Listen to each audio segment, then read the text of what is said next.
जय हिंद दोस्तों। हर तरफ लोग ही लोग, भीड़ से भरी ट्रेनें, ट्रैफिक जाम में फंसी गाड़ियां, अस्पतालों में लंबी कतारें, मंदिरों में दर्शनों के लिए उमड़ती भीड़, सड़कों पर नमाज पढ़ते लोग। क्या हमने कभी इस बढ़ती भीड़ का कारण जानने की कोशिश की है? अपना देश भारत 140 करोड़ जनसंख्या के साथ पूरे विश्व में प्रथम स्थान पर आ गया है। इसे हम उपलब्धि समझे या खतरे की घंटी? इस देश में हर मिनट 25 बच्चे जन्म लेते हैं। जब तक आप ये वीडियो देखेंगे तो सैकड़ों नए बच्चे जन्म ले चुके होंगे और एक दिन में 68,500 बच्चे जन्म लेते हैं, यानी एक साल में 2,50,00,000। जब नरेंद्र मोदी के नेतृत्व वाली सरकार 2014 में बनी तो इस सरकार ने प्रतिवर्ष 2 करोड़ नौकरियां देने का ही वादा किया था। तो इतने तो बच्चे ही जन्म ले रहे हैं। क्या इस देश के लिए जनसंख्या वृद्धि एक गंभीर समस्या नहीं है? और अगर है तो फिर आज तक किसी भी सरकारों ने इसके लिए ठोस कदम क्यों नहीं उठाए? ना ही अभी तक इस समस्या को लेकर कोई ठोस कदम उठाने की कोई उम्मीद है।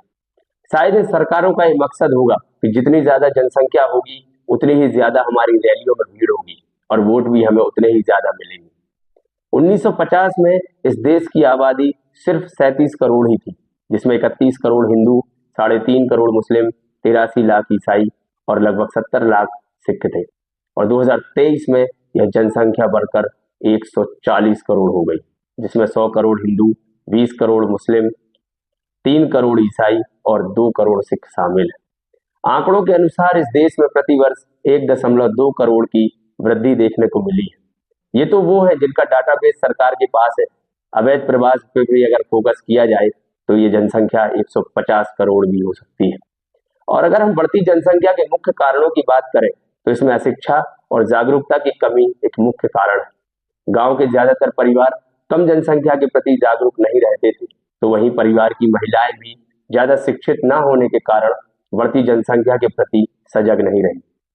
लड़कों को ही परिवार या वंश को आगे बढ़ाने वाला माना जाता रहा है, तो शुरू में बेटियों के जन्म की वजह से बेटा होने की आस में ज्यादा जनसंख्या वृद्धि देखने को मिली। बढ़ती जनसंख्या में बाल विवाह भी एक मुख्य कारण रहा है। जहां भारत के कई हिस्सों में बाल विवाह को बढ़ावा दिया जाता रहा, तो उससे भी ज्यादा प्रजनन जनसंख्या में देखने को मिला। वैसे ही इस देश में जनसंख्या में लगातार वृद्धि हो ही रही थी, तो वहीं इस देश में विभिन्न मौकों पर पाकिस्तान, बांग्लादेश, तिब्बत और म्यांमार जैसे पड़ोसी देशों से भी लगातार शरणार्थियों का आना चलता रहा और इस देश की सरकारों ने इन्हें यहाँ बसाया, जो अब इस देश के लिए काल बने हुए हैं।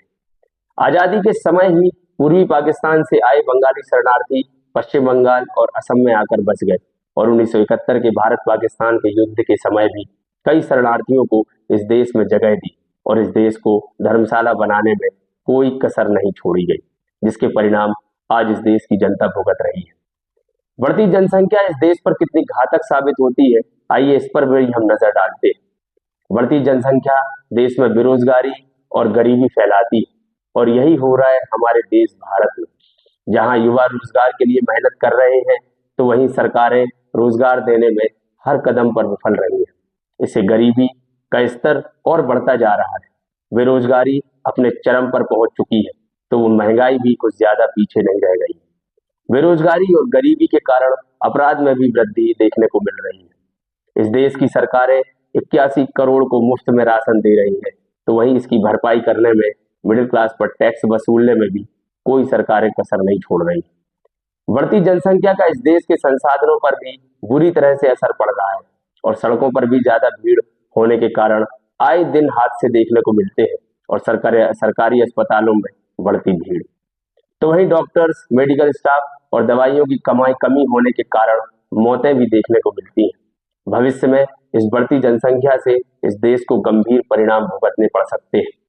अतः हम सरकार से जनसंख्या नियंत्रण कानून की मांग करनी चाहिए ताकि इस देश में जनसंख्या वृद्धि रुक सके और संसाधनों का अच्छे से उपयोग हो सके। आपकी क्या राय है इस विषय को लेकर, कमेंट बॉक्स में जरूर बताएं। इस वीडियो में इतना ही। वीडियो पसंद आई हो तो वीडियो को लाइक करें और चैनल को सब्सक्राइब करना ना भूलें। धन्यवाद।